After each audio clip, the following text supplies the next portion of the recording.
Baik, sebelumnya perkenalkan saya Alberto Taulin, NPM 1918011042, mahasiswa kedokteran Fakultas Kedokteran Universitas Lampung yang sedang menjalankan CSN 5. Baik, pada kali ini kita akan melakukan prosedur pengisian dari patograf. Baik, pertama-tama kita lihat skenario-nya terlebih dahulu. Dari skenario, nama ibu sini adalah Ibu Parti. Baik, kita bisa langsung tulis Ibu Parti, Ibu Parti. Lalu untuk umurnya sendiri di skenario ada 27 tahun, umur 27 tahun. Lalu untuk G-nya 1, P0 dan A0. Jadi G itu sendiri adalah kehamilan. Jadi Ibu Parti ini sudah hamil baru 1 kali. Lalu untuk P-nya sendiri itu adalah bayi yang berhasil lahir atau hidup, itu belum, karena ini baru kehamilan yang pertama. Dan A itu artinya bayi yang aborsi atau gugur, itu 0 juga. Baik, lalu untuk ketuban pecah, untuk skenario ini ketuban pecah tidak diketahui sejak pukul berapa, jadi kita stripkan saja. Baik, lalu untuk mulusnya sendiri, di skenario dijelaskan bahwa untuk mulus-mulusnya sendiri dirasakan sejak pukul 1 malam, pukul jam 1.01. Baik, lalu untuk alamatnya sendiri juga tidak diketahui, namun ini diketahui bahwa alamat rumah sakitnya ada di Jalan Bumanti, nomor 12, RT 3, RW 9, Kelurahan Kampung Baru, Kecamatan Kedaton. Namun untuk alamat dari pasien sendiri tidak dijelaskan di skenario ini. Baik, lalu langsung saja kita tulis lagi untuk yang tanggal sendiri. Untuk tanggalnya di sini pasien datang pada tanggal 9 Juni 2014. Baik, lalu untuk datangnya pada pukul jam 9 pagi. Baik, pada pukul 13.00 kita lihat dari skenario lagi. Untuk denyut jantung janinnya itu ada pada 134 kali per menit. Baik, kita isi di sini untuk 134 kali, sekitar di sini. Kita beri tanda bulat, temukan. Baik, lalu kita lihat lagi. Kita lihat kalau kontraksinya kurang dari 20 kali, kita beri tanda pagar-pagar. Lalu kalau sekitar 20-40 kali itu kita beri tanda arsir. Lalu kalau lebih dari 40 kali kita hitamkan. Di sini untuk skenario tadi untuk kontraksinya 30 kali. Baik. Lalu kita lihat lagi untuk skenario-nya. Baik. Nah, di sini untuk tekanan nadinya sendiri ada di 120 per 70 kali mmHg. Kita tulis di sini untuk tekanan nadinya sendiri. Untuk yang sistol kita arah ke atas, sedangkan untuk yang diastol kita arahkan ke bawah. Tadi untuk tekanan nadinya itu 120, terus untuk diastolnya sendiri ada di 70 kali. 70 mmHg, kita tarik sini, tanda bawah, lalu kita tarik garis lurus. Ya. Lalu kita lihat juga dari skenario, diketahui bahwa untuk suhunya adalah 37 derajat Celcius. Suhu kita tulis di sini 37 derajat. Ya, baik. Lalu setelah itu kita lihat lagi skenario-nya.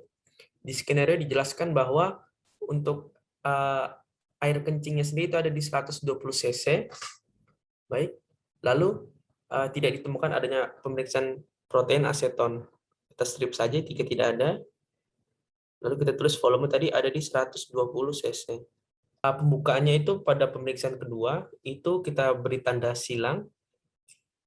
Di sini ya, tanda silang. Jadi untuk penurunan kepala kita beri tanda bulat. Di sini angka 3. Oke. Nih, jadi kalau masih utuh kita tulis U.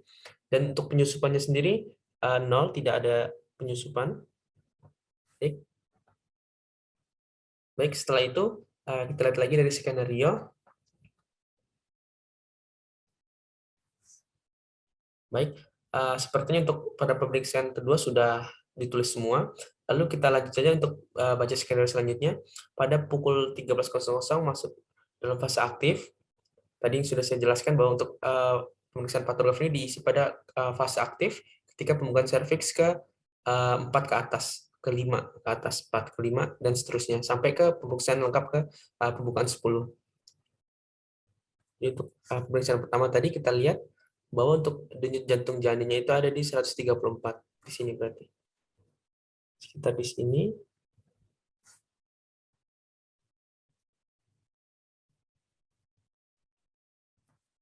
(134). Oke, baik. Lanjut kita lagi untuk yang pada pukul 13.30, kontraksi 4 kali dalam 10 detik selama 35 detik. Baik, kita arsir yang di sini juga karena 4 kali kita coret sebanyak 4 kolom arsir. Baik. Di sini untuk nadinya tadi 80 kali, kita beri tanda bulat. Jadi untuk tiap kotak ini adalah 1 jam. Sini ke sini 1 jam, ini 1 jam, ini 1 jam. Jadi selangnya ini 1 jam, namun di tengah ini adalah setengah jam. Oke, kita lanjut. Lalu denyut jantungnya 146 kali per menit. Untuk DJJ 146 kali, kita lihat lagi ya di sini. 146 sekitar di sini berarti kira-kira.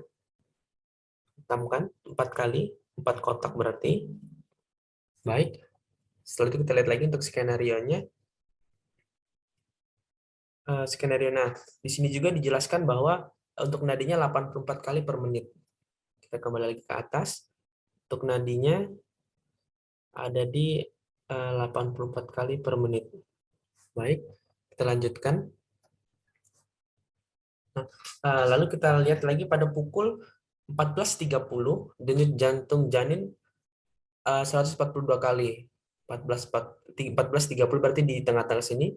Untuk denyut jantungnya ada di 142 kali. Nah, kita lihat lagi.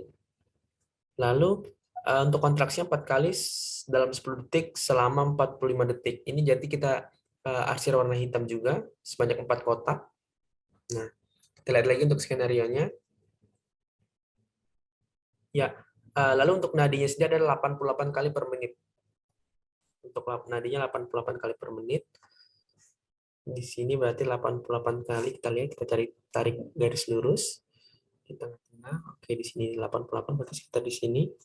Nah, pada pukul 15 atau jam 3 sore, denyut jantung janin 140 kali. Kita tulis ini pada pukul 15. Baik. Pada pukul 15.00, denyut jantung janin ada di 140 kali.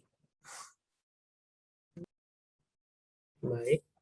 Lalu kita lihat lagi skenario-nya. Nah, pada pemeriksaan ini nadinya untuk 88 kali dan suhu di 36,8 derajat. Kita tulis dulu satu-satu untuk yang nadinya 88 kali. Nadi di sini 6,8. Baik, kita lihat lagi untuk skenario-nya. Di sini diketahui bahwa dari hasil pemeriksaan urin ada di 120 cc. Ya, kita tulis juga. Lalu tidak ditemukan adanya pemeriksaan protein ataupun aseton. Kita strip saja jika tidak ada, strip. Dan untuk urinnya tadi 120 cc. Oke. Lalu kita lihat lagi skenario-nya. Nah, pada skenario ini juga dijelaskan bahwa untuk nadinya ada di 86 kali. Baik, lalu kita lihat lagi skenario-nya. Nah, lanjut ke pukul 16.00. Untuk jam 16 ini, denyut jantung janin ada di 144 kali. 16.00, kita tulis dulu. 16.00. Baik, nah untuk di jam 16.00 ada denyut jantungnya, DJJ 144. Tulis dulu, kita tulis di denyut jantung 144, berarti di sini. Baik, kita lihat lagi skenario-nya. Lalu untuk nadinya 88 kali per menit. 88 kali. Nadi kita hitamkan di sini.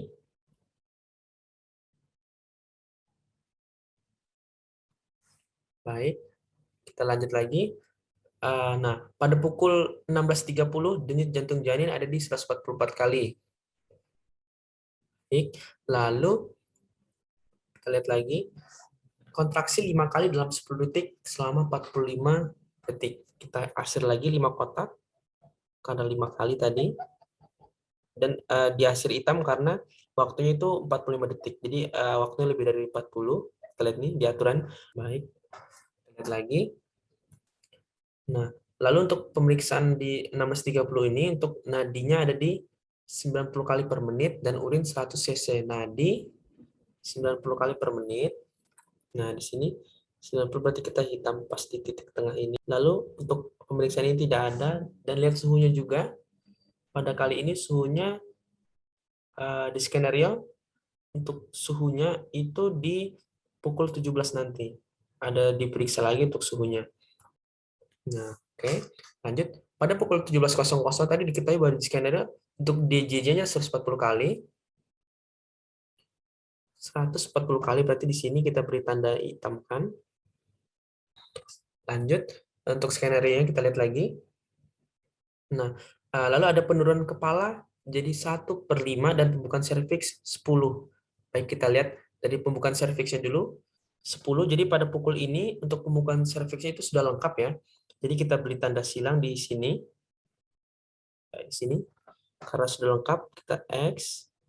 Dan kita tarik garis. Mohon maaf jika garisnya tidak lurus, karena tidak menggunakan penggaris. Ini hanya sebagai contoh. Ya, kita tarik garis lurus, lalu kita lihat juga penyusupan kepalanya. Nah, untuk penurunan kepalanya, penyusupan kepala tidak ada. Lalu untuk penurunan kepala ada di 1/5. 1/5 kita lihat angka 1 di sini. Angka 1 kita beri tanda bulat. Nah, setelah kita beri tanda bulat, kita tarik garis lurus juga dari yang penyusupan sebelumnya di 3/5. Tarik garis lurus. Iya, baik. Kita lihat lagi skenario-nya. Tidak ada penyusupan kepala janin dan selaput ketuban pecah dan cairan ketuban jernih. Baik. Lalu kita isi ini. Untuk isi kolom ini kita isi J, karena untuk J itu artinya jernih. Kalau tadi yang sebelumnya adalah U, artinya utuh. Dan untuk penyusunan kepala tidak ada, jadi kita bulat. Oke. Baik. Lalu kita lihat lagi skenario-nya. Tekanan darah 120/80 kali per menit. 120 ya di sini. Karena 120 kita tarik garis di sini, 120 kita panah ke atas. Tadi 120 kali diastolnya ada di 80. Di sini kita tarik panah arah panah ke bawah. Oke. Terus kita tarik garis lurus. Baik. Lalu kita lihat lagi untuk skenario-nya. Di sini nadinya 88 kali per menit dengan suhu 37 derajat. Nadi 88 kali, berarti di sini kita beri tanda hitam. Dengan suhu di sini ketika itu pemeriksaan ada di 37 derajat.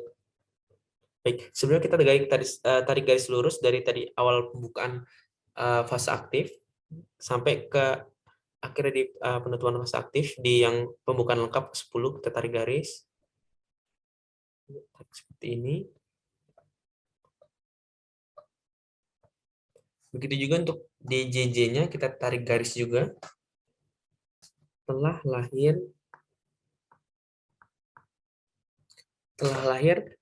secara spontan,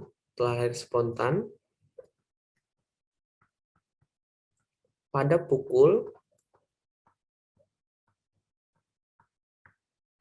lihat lagi di skenario pada pukul 17:10, 17:10. Lalu untuk jenis kelaminnya, untuk jenis kelamin, jenis JK disingkat saja, itu laki-laki.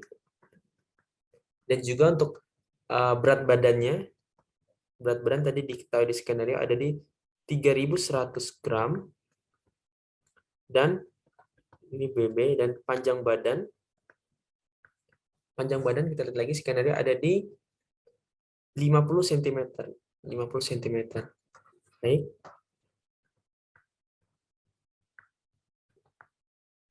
Dokter Atika. Lalu untuk lahirnya tadi di skenario sudah jelas di rumah sakit.